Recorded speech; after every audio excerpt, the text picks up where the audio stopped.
mesdames et messieurs, c'est avec un plaisir que je vous retrouve sur cette page rubrique Culture-Religion. Aujourd'hui, nous recevons pour vous le pasteur Félix Apetitodou. Bonjour pasteur. Bonjour monsieur le journaliste. C'est avec un plaisir que nous vous retrouvons aujourd'hui pour parler d'une thématique. Il s'agit du port de la camaille. C'est l'un des vecteurs ou l'un des éléments identifiants du chrétien céleste. Alors, la camaille, quand on parle de la camaille, pour celui-là qui ne sait pas ce que c'est, comment est-ce qu'on peut décrire ou comment est-ce qu'on peut définir la camaille?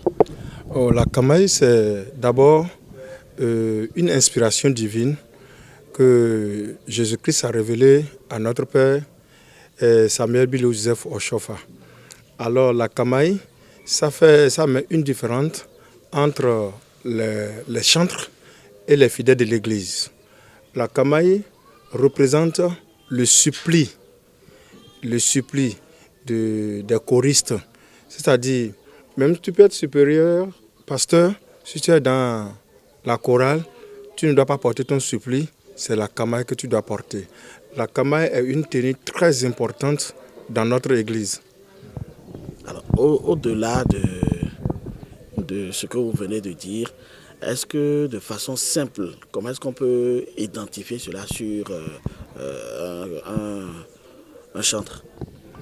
Pour identifier simplement la camaille, vous allez voir que ça porte une couleur bleue bordée de jaune et le cou est triangle.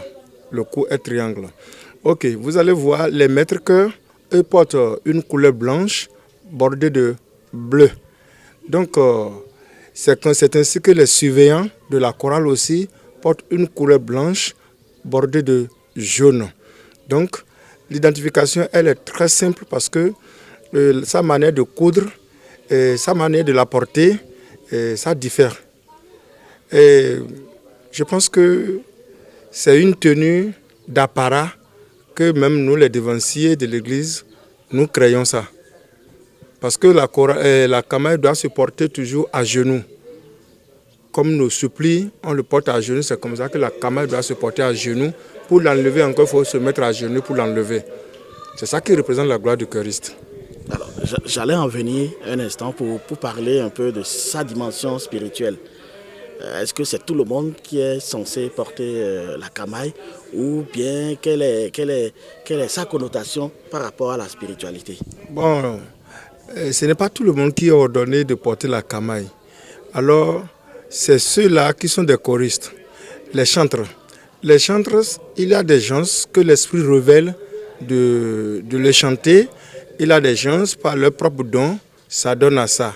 Alors, quand tu deviens un chantre, et tous tes documents sont prêts dans l'église, là-bas, on te reçoit et c'est par là que tu commences. Après 3 mois, tu commences à porter de la camaille pour commencer par chanter et louer l'Éternel notre Dieu.